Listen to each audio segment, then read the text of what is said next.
स्वागत है दोस्तों आपका एक बार फिर से एक नए लेक्चर में। दोस्तों यह यूरोकार डेटा का लेक्चर नंबर 8 यानी कि 8वां लेक्चर है।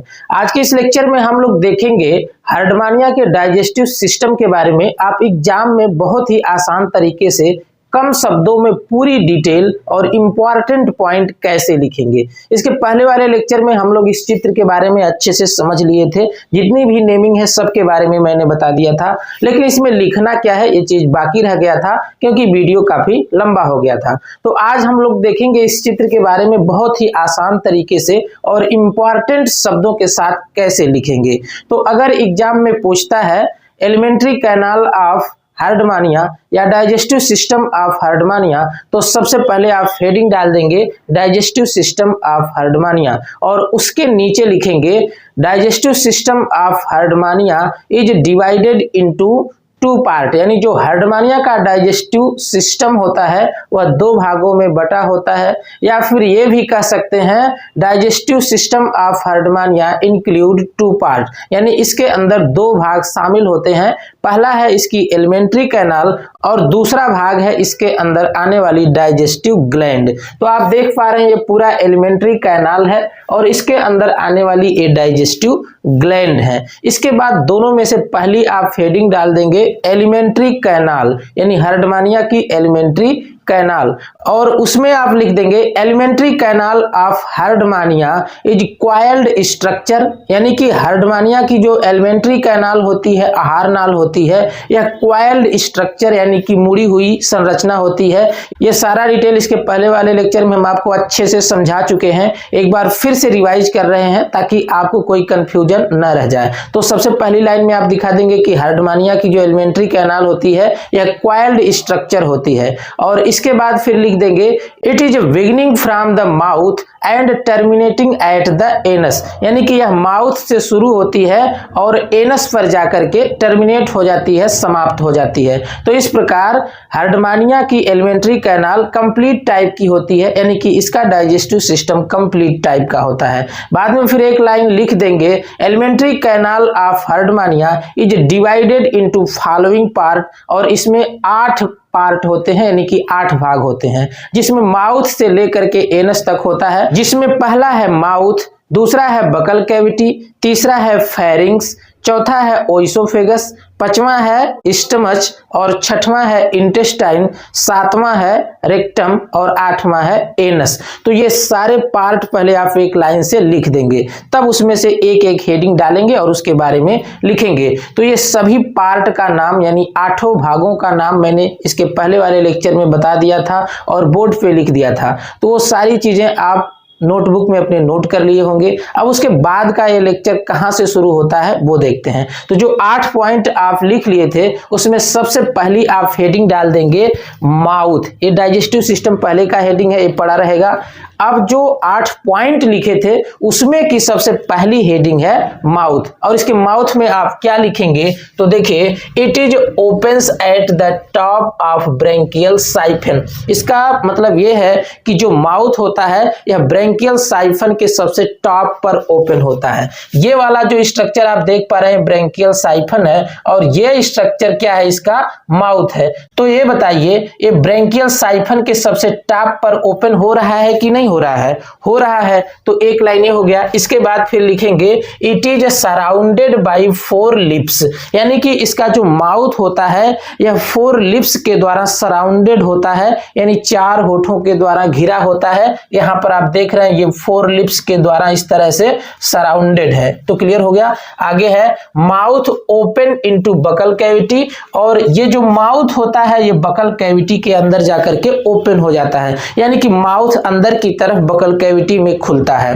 अब हेडिंग डाल देंगे आप बकल कैविटी। ऐसे केवल खास खास लाइनें दिखाना है। अभी देखिए खास खास लाइनें लिखते लिखते काफी हो जाएगा, तो अगर आप पूरा लिखेंगे तो आप लिख ही नहीं पाएंगे, और आपको खोजना भी है कि कौन सा इंपॉर्टेंट पॉइंट है जो छूटने ना पाए, और कुछ ऐसे पॉइंट है जो नॉन इंपॉर्टेंट है तो उसे बिना मतलब का लिखना भी नहीं है। तो यहां पर आपको कुछ नहीं करना है, सारी चीजें मैं कर दिया हूं, बस केवल आपको यहां से कॉपी करना है अपने दिमाग में और एग्जाम में ले जाकर के पेस्ट कर देना है। एकदम सेम टू सेम तो आप पेस्ट नहीं कर पाएंगे, लेकिन अगर आप 2-3 बार पढ़े रहेंगे तो निश्चित है कि आप इसी से मिलता जुलता इंपॉर्टेंट पॉइंट एग्जाम में लिखेंगे।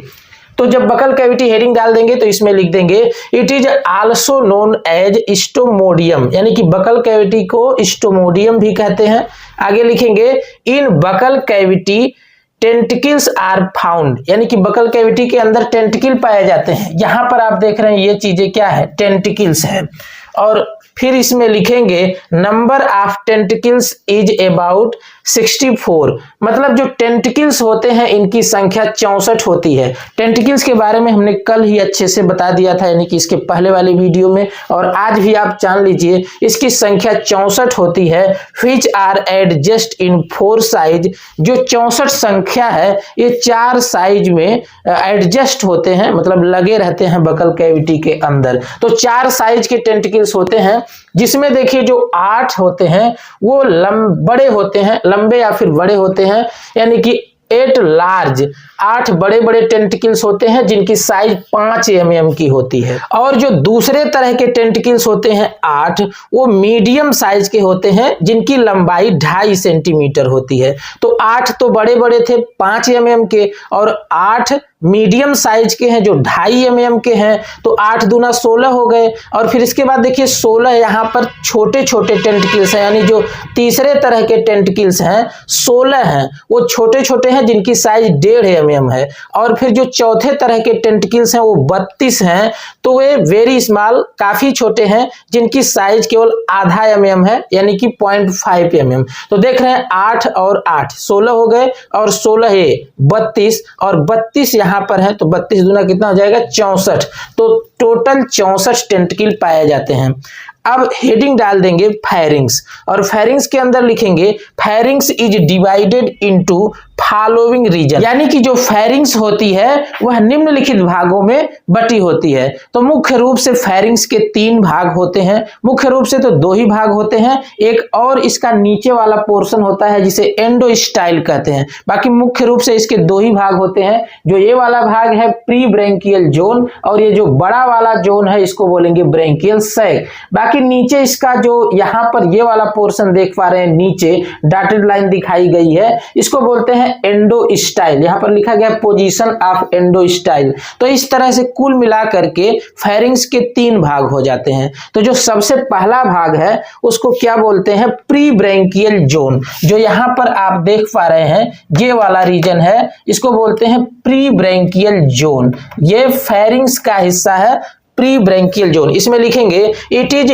Small anterior region and having smooth wall. यह एंटेरियर रीजन का छोटा सा भाग है, यानी सबसे आगे वाले रीजन का छोटा सा भाग है, और इसकी जो वॉल है वो क्या है, स्मूथ है, बट लेकिन विदाउट सीलिया एंड गिल स्लिट्स। इसके अंदर ना तो सीलिया है और ना ही गिल स्लिट्स हैं। इसके अंदर ना सीलिया है ना गिल स्लिट्स। आप देख पा रहे हैं इसके अंदर कोई सीलिया भी नहीं है और गिल स्लिट्स भी नहीं है। बाकी इसके अंदर आप देख पा रहे हैं ये तमाम गिल स्लिट्स दिखाए गए हैं, जिसको यहाँ पर लिखा गया है स्टिग्मेटा। ये तमाम गिल स्लिट्स हैं इस वाले पोर्शन के अंदर, लेकिन प्री ब्रेंकियल जोन के अंदर कोई ना तो सीलिया है ना तो गिल स्लिट्स है। अब हेडिंग डाल देंगे ब्रेंकियल सैक, यानी कि ये बड़े वाले भाग की बात की जा रही है। तो यहां पर देखिए लिखा गया है ब्रेंकियल सैक। इसमें आप लिख देंगे it is larger part of pharynx, यानी कि यह फेरिंग्स का बड़ा वाला भाग है, एंड आल्सो नोन एज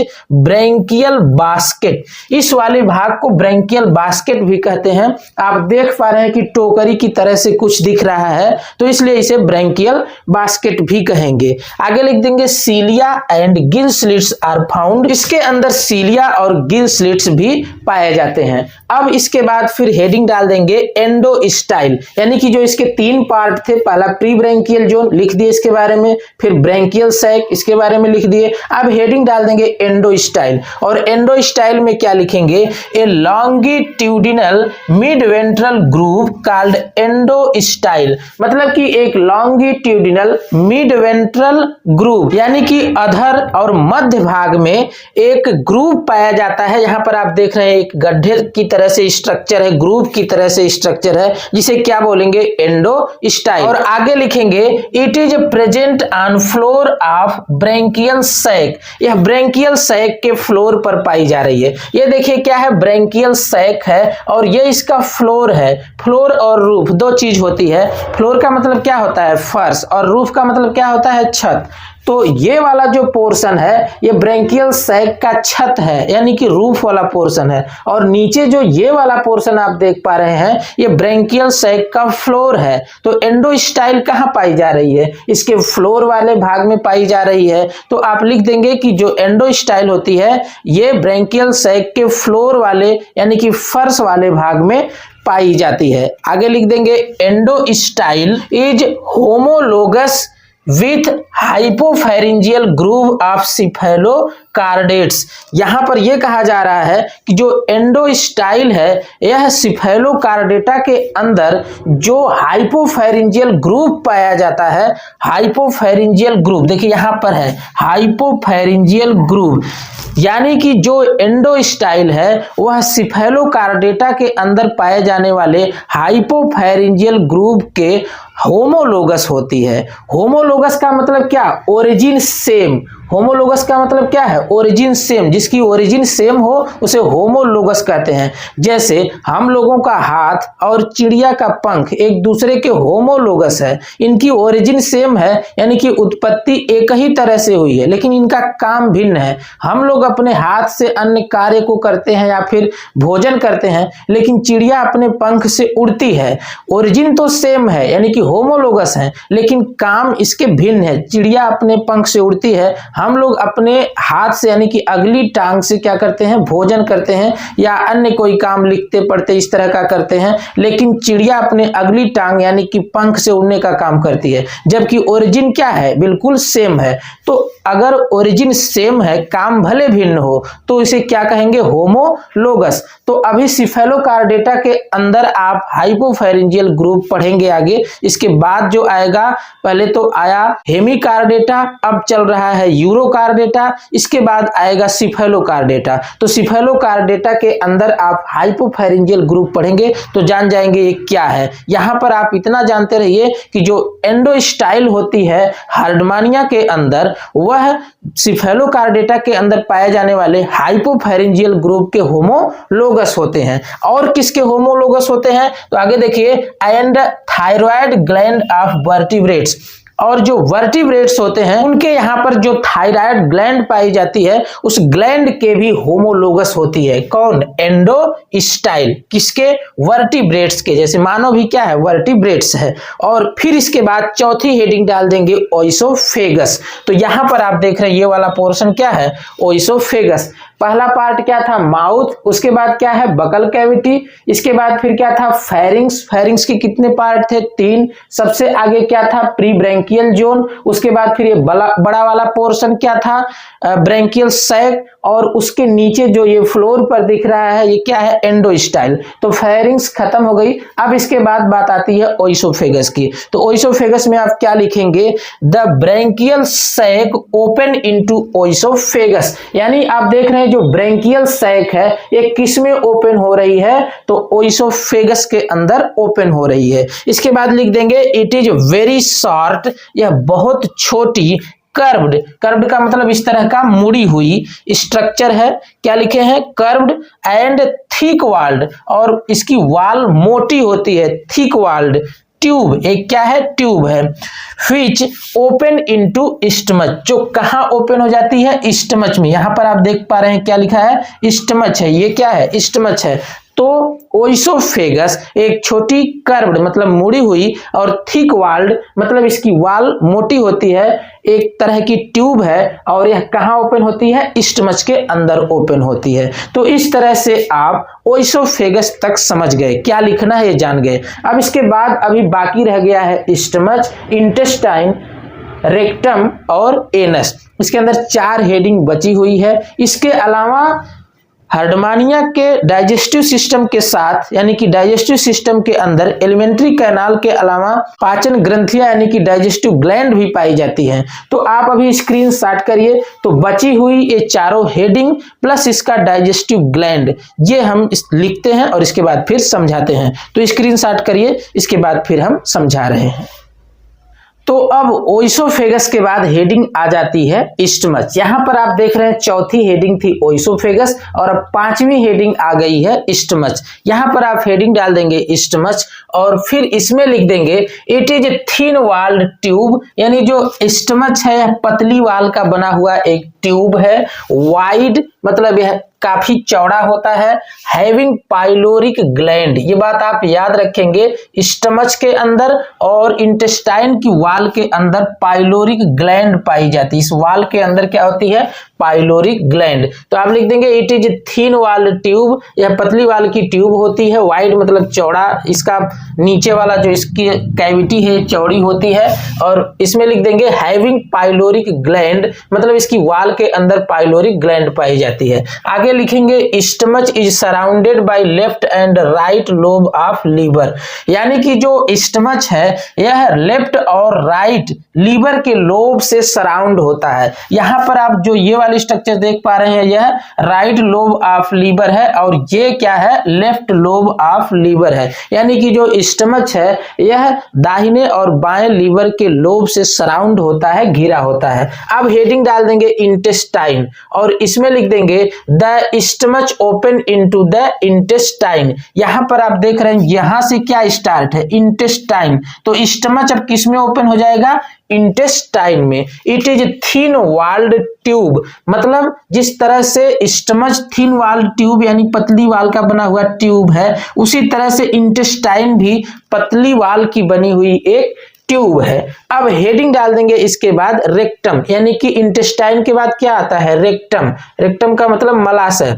इसमें लिखेंगे it opens into cloaca through the anus, यानी कि जो रेक्टम होता है यह क्लोएका में ओपन होता है एनस के द्वारा। क्लोएका कहाँ है, यहाँ पर। जब इस इंटेस्टाइन को या फिर इस एलिमेंट्री कैनाल को इस तरह से घुमाएंगे तो यहां पर क्या आ जाएगा, एनस। तो मतलब यह एनस के द्वारा, यानी जो रेक्टम है यह एनस के द्वारा किसमें खुलता है, क्लोएका में। इसके बाद फिर हेडिंग डाल देंगे एनस, यानी कि जो 8वीं सबसे आखिरी हेडिंग है वो क्या है, एनस। और इसमें लिख देंगे it opens outside through the atrial aperture, यानी कि जो एनस या फिर क्लोएका है यह बाहर की तरफ खुलता है, किसके द्वारा, एट्रियल अपर्चर के द्वारा। यहां पर आप जो देख रहे हैं क्या है, एट्रियल अपर्चर है, इसके द्वारा एनस या फिर क्लोएका बाहर की तरफ खुल जाएगा। तो इस प्रकार से 8 हेडिंग के दौरान समाप्त हो गया इसका एलिमेंट्री कैनाल। आपने देखा था कि जो हार्डमानिया का डाइजेस्टिव सिस्टम है यह 2 पार्ट से मिलकर के बना होता है। पहला क्या था, एलिमेंट्री कैनाल और दूसरा डाइजेस्टिव ग्लैंड। तो एलिमेंट्री कैनाल जो है वह 8 हेडिंग के दौरान यहां पर समाप्त हो गई। अब बात आती है जो दूसरी मुख्य हेडिंग, वो क्या है, डाइजेस्टिव ग्लैंड। पहली मुख्य हेडिंग क्या थी, एलिमेंट्री कैनाल, जिसके अंदर कितनी 8 हेडिंग यानी कि 8 पार्ट थे। उसी तरह से अब दूसरी मुख्य हेडिंग क्या है, डाइजेस्टिव ग्लैंड, जिसके अंदर 2 पार्ट है यानी कि 2 हेडिंग है या 2 डाइजेस्टिव ग्लैंड है। जिसमें पहली डाइजेस्टिव ग्लैंड क्या है, लीवर। आप यहां पर देख रहे हैं क्या है, लीवर। और जो दूसरी डाइजेस्टिव ग्लैंड है वो है पाइलोरिक ग्लैंड। पाइलोरिक ग्लैंड कहां होती है, तो स्टमच और इंटेस्टाइन की वाल के अंदर होती है। जो पाइलोरिक ग्लैंड होती है यह पाचन करने के साथ साथ एक्सक्रीटरी ऑर्गन का भी काम करती है। तो आप ग्लैंड के अंदर क्या लिखेंगे, यानी डाइजेस्टिव ग्लैंड के अंदर पहली हेडिंग डाल देंगे लीवर और इसमें लिखेंगे it is a dark brown and bilobed, यानी जो लीवर होता है वह डार्क ब्राउन होता है, यानी गाढ़े भूरे रंग का होता है। किसी भी जानवर का लीवर अगर आप देखें हैं तो गाढ़े भूरे रंग का होता है। उसी तरह से हार्डमानिया का लीवर भी डार्क ब्राउन यानी कि गाढ़े भूरे रंग का होता है। और बाइलोब्ड होता है, इसमें दो लोब होते हैं, एक देखिए राइट लोब है और एक क्या है, लेफ्ट लोब है। आगे लिख देंगे liver is made up of large number of tubules, यानी जो लीवर होता है यह अधिक संख्या में ट्यूब्यूल्स का बना होता है।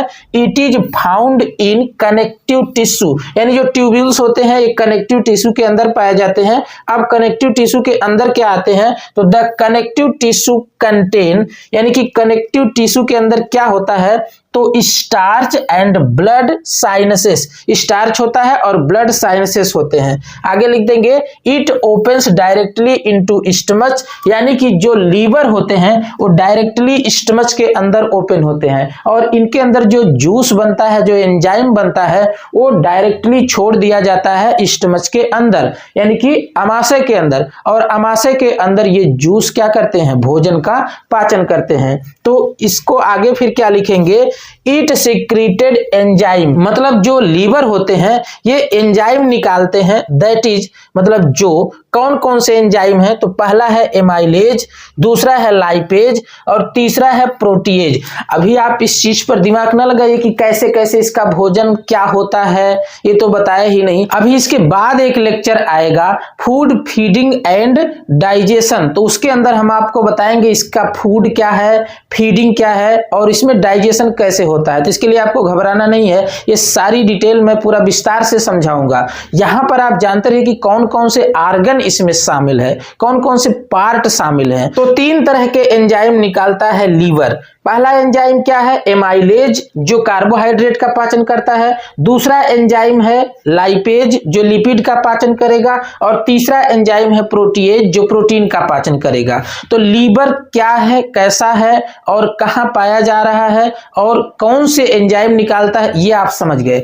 अब जो दूसरी ग्लैंड है वो है पाइलोरिक ग्लैंड। पाइलोरिक ग्लैंड में क्या लिखेंगे, the pyloric gland present in the wall of stomach and intestine, यानी कि जो पाइलोरिक ग्लैंड होती है वह स्टमच और इंटेस्टाइन की वॉल में पाई जाती है, यानी कि इसकी जो वॉल है इसके अंदर पाई जाती है। इट परफॉर्म डुअल नेचर, मतलब यह डबल प्रकृति का होता है, यानी कि दो काम करता है। दैट इज, जो काम क्या है, एज डाइजेस्टिव ग्लैंड, मतलब यह पाइलोरिक ग्लैंड जो है ये डाइजेस्टिव ग्लैंड का भी काम करती है। एंड और एज एक्सक्रीटरी आर्गन, और यह एक्सक्रीटरी आर्गन यानी उत्सर्जी अंग का भी काम करती है। तो पाइलोरिक ग्लैंड के बारे में आप सिर्फ इतना ही जानते रहिए कि यह स्टमच और इंटेस्टाइन की वॉल के अंदर पाई जाती है और यह डुअल नेचर का काम करती है, यानी कि डाइजेस्टिव ग्लैंड का भी काम करती है और एक्सक्रीटरी आर्गन का भी काम करती है। बाकी लीवर के अंदर सिर्फ इतना याद रखेंगे कि यह दो लोब का होता है और डार्क ब्राउन कलर का होता है और कितने तरह के एंजाइम निकालता है, तो एमाइलेज, लाइपेज और प्रोटीएज, तीन तरह का एंजाइम निकालता है। दो ग्लैंड के बारे में आप सिर्फ इतना ही एग्जाम में लिख देंगे तो बहुत है। तो इस प्रकार से आप एलिमेंट्री कैनाल भी समझ गए और उससे संबंधित जो डाइजेस्टिव ग्लैंड है वो भी समझ गए। तो डाइजेस्टिव सिस्टम के अंदर जो आर्गन आते हैं वो आप पूरी तरह से समझ गए। अब बात आती है कि इसका भोजन क्या है, भोजन को कैसे लिया जाता है, यानी फीडिंग कैसे होती है और भोजन कैसे कैसे पचता है, यानी डाइजेशन क्या होता है। तो नेक्स्ट वीडियो में हम आपको बताएंगे फूड फीडिंग एंड डाइजेशन। तो आप इसका स्क्रीनशॉट लेकर के नोट कर लीजिए। बाकी नेक्स्ट वीडियो में मिलते हैं इसके फूड फीडिंग एंड डाइजेशन के साथ। तब तक के लिए जय हिंद, वंदे मातरम।